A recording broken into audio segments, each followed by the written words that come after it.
What is up, everyone? Welcome back to another episode of Blown Budget Garage. Today is all about metal fab, getting stuff put back on the car. My goal for this episode is the gauges. I got a plate that I got to make where I got to drill out some holes, get it primered, get it painted, get it mounted into the dash, get the gauges through. I want to get the hood on so I can cut a hole for the air cleaner because it's not going to fit. I want to get the trunk on, and then I got to scoot back to the house to pick up the bumpers. But what I want to do is I want to get all the weight that I can. I got the seat to put in here, put all the weight back on the car, and then adjust my torsion bar so we can get our stance, because I also have my wheel package ordered. So yeah, I don't want to talk too much, so let's get to work.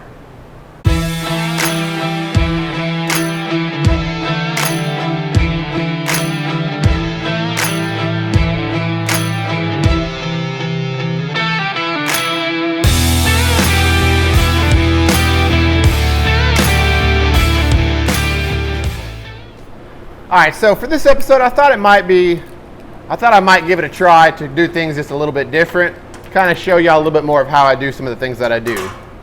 Now, I went inside the car, and where I want the gauges to sit, I measured how big I want to make my plate. And what I got is 7 inches wide, or 7 inches long, 2.5 inches wide. So the first thing I'm going to do is I'm going to make my mark so I know where to cut my initial plate out at, and then I'll go take my switch out, see if the plate fits nice like I want it, and then measure my holes for my switches to mount through. So let me go ahead and get this little piece right here cut out, because that's pretty self-explanatory. 2.5 by 7, and then I'll take you back inside the car and we'll start getting our measurement for the holes, for the gauges, and for the switches. So let me knock this out real quick, and I'll see you in just a second. Hey, real quick, guys, I wanted to let you know, in the last video, I saw that this plunger right here, I saw that it was actually tilted down, and I thought maybe that's the reason why my master cylinder isn't bleeding. So I took this flathead where it was hung up, and I popped it back up into place.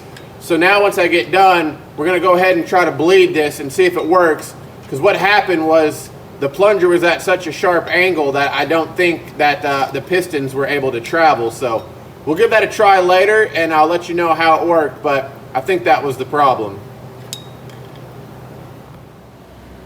All right, so we went ahead and tried to bleed the brakes, and it actually did bleed. That was the problem. So the back right tire is now good to go.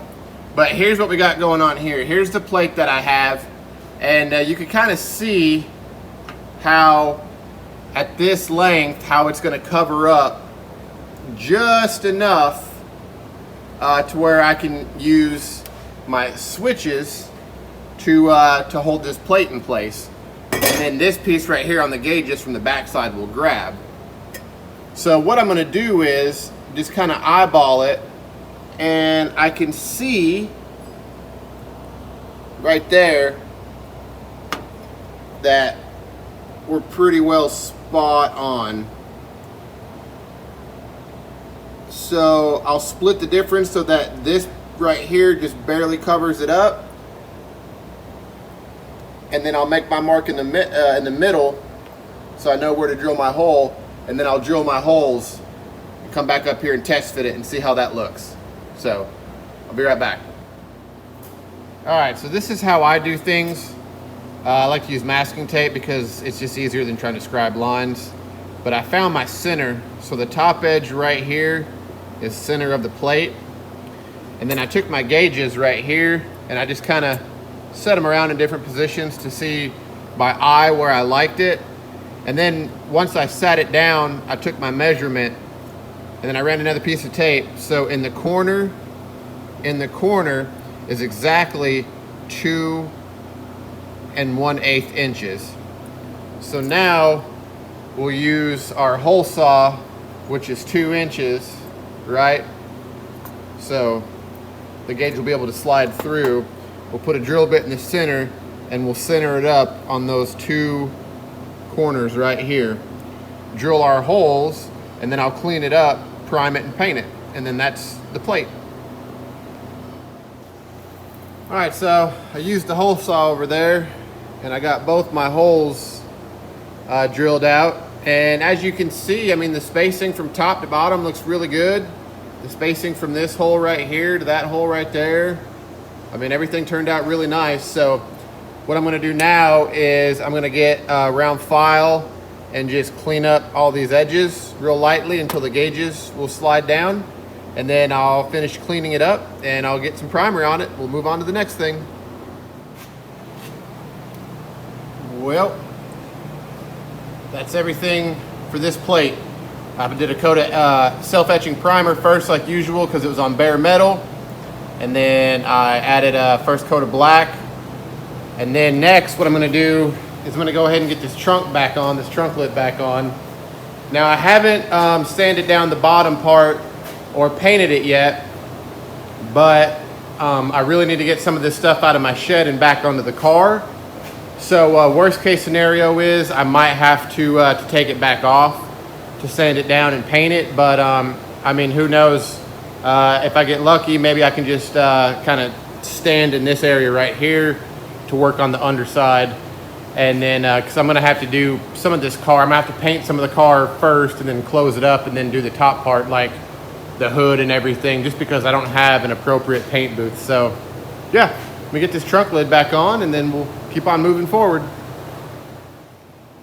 Well, got the trunk back on. I'm trying to get these body lines lined up the best that I can. And I mean, if you look at it, I mean, that gap all the way around, it's pretty close. So I think that's gonna be good enough for me. I mean, this ain't a SEMA car, obviously. I still got a lot of welds to grind down and everything else, but it's looking better than it did. So it's nice to have the trunk lid back on and start getting some of these parts back on. Once everything's on, I'll start sanding it down.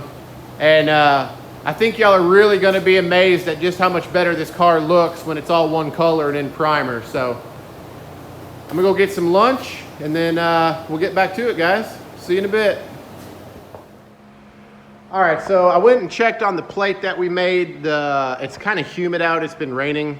So the paint is still really, really, really tacky. So I moved, while it's continuing to cure, I've moved on to cutting the hole in my hood for my air cleaner because we're gonna put a hood scoop on it. And I went ahead and threw the seat back in just because, for one, it was in the way, but for two, it's nice to have something to sit on while you're wiring up gauges and everything. So for the time being, I threw the seat in, just threw the bolts on or the nuts on for the, you know, so it'll hold it in place. But yeah, so let me show you what we got going on. I got through the skin of the hood right here. And what we actually did was we measured where we thought we were gonna be at the center point right here of the air cleaner, and then drilled a hole, set the hood on, got it into position, and then closed the hood down with the drill bit sticking through until we could, you know, to see where we had to move the hole. And then once I got the center point, I just took a piece of wire and wrapped it through it and then measured out my radius of how big or how wide we wanted the circle to be. And then I took a Sharpie to it, and then I just took the death wheel and got to cutting. So I gotta finish cutting out the bracing on that. I'm gonna let that paint continue to cure. And then, yeah, so once I get done with that, we'll get the hood back on and we'll get our gaps adjusted. And then I'll move on to something else. I might not even be able to put that plate in today just because it's so humid, but you know, we'll see. Maybe I'll get lucky. So yeah, let me get back to work. All right, so we got the first coat of self-etching primer on this one. Sanded it down, of course, and everything else. I only had enough for about 99% coverage, as you can see, and then I ran out. But anyways, while we're waiting on that to dry, I got to try to get shim this fender because that body gap that body line is just terrible. And then on that one over there, I'm gonna go ahead and take it off because there's a big old dent that we're gonna try to get out. So that's what we're gonna do next. All right, guys, so sorry that I haven't filmed as much of me doing stuff, but there's been so much to get done, and even this late into the build, I'm finding things that are wrong. So if you remember on like the very first episode, if you managed to somehow get through that terrible first episode, you remember that the hood, the back of the hood was kicked up, and I said something along the lines of probably just needs some tinkering on. Well, what actually happened was the top bolt on each one is stripped out. And since that top one kind of dictates once you tighten it where the back end of the hood sits, we're having issues. So I got this one tapped. I got my tap kit and oil and everything. I got that one successfully tapped. Now I'm about to do the other side. Once I get that other side done and get this hood adjusted, I'll show y'all what that looks like. And then I'll move on into the inside where hopefully I can get these gauges in tonight and then adjust the torsion bars to get our ride height dialed in. And then that's about all I think I'm gonna do. So yeah, wish me luck, guys. I'm gonna go do this other side. See you in a bit. All right, so I had to enlist the help of my buddy Mark and my new buddy Travis. And yeah, so we finally got the hood on. We kind of got the body lines the best that we could. It gets a little bit wide in the back, but it's gonna be just fine for a bracket car. So the next thing is the gauges. I have to, this little bit on the back side, I gotta finish filing that down. And then we can put the gauges back in, so that's where we're at. See you in a bit. So we got our temperature gauge and our oil pressure gauge. And of course we got this switch for our radiator fan. I'm gonna put this switch for my trans-cooler fan. And if you're wondering why we went ahead and put a temperature gauge in when we already have one, it's because on these right here, you know, that's a really big range. You got 120 to 250, and you can't really tell exactly what temperature you're running at. So I figured let's just go ahead and use this space because we're not putting that radio in, and try to make something that looks kind of cool. So I'm pretty happy with it. So next I'm going to go ahead and adjust the torsion bar some more, and I still got to give it an oil change, and I still got to hook up the trans cooler. So still a lot of work to go, guys, but we're getting closer.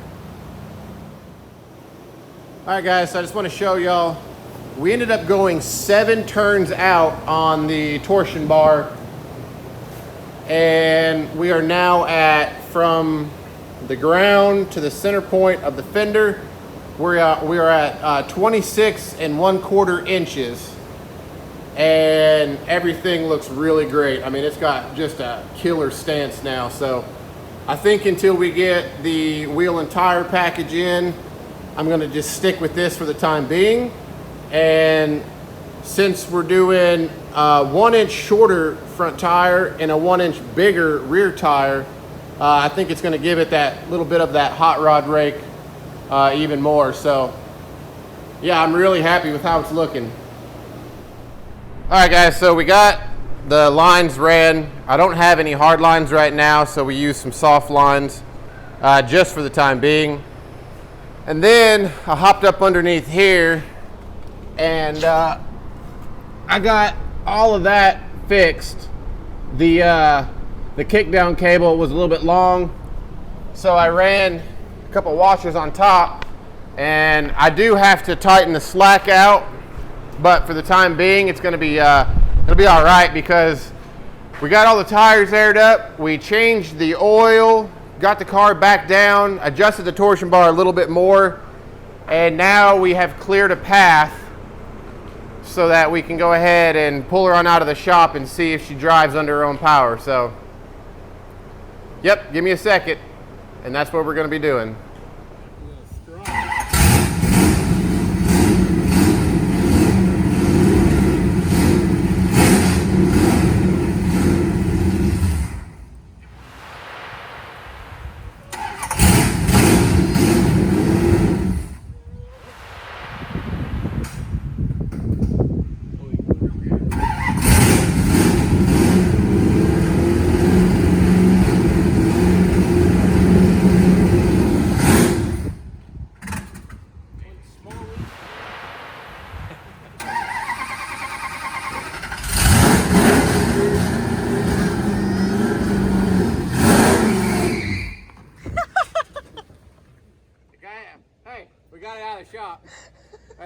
How's that 2500 stall working? The brakes are doing good as long as it's not mud. I was all the way on the brake too. Tires in there. Both wheels locked up. Something ain't right. Both wheels locked up. You don't say. Well, all right, guys, there you have it. Obviously, as you saw, I got a lot more tuning to do on the carburetor. It's not wanting to idle in gear, so we'll do a little bit more tinkering with the idle set screw and the mixture screws, and we're gonna get it figured out tonight. That's all there is to it. But you know, hey, it might have only been 8 feet, but it was a good 8 feet first drive. So that was the honest and true first time the car left the shop running under its own power. So hope you enjoyed it. I'm gonna try to see if I can't figure out what's going on with this carburetor. Hey guys, just kidding. The episode hasn't ended. It's ending now because my transmission is shot.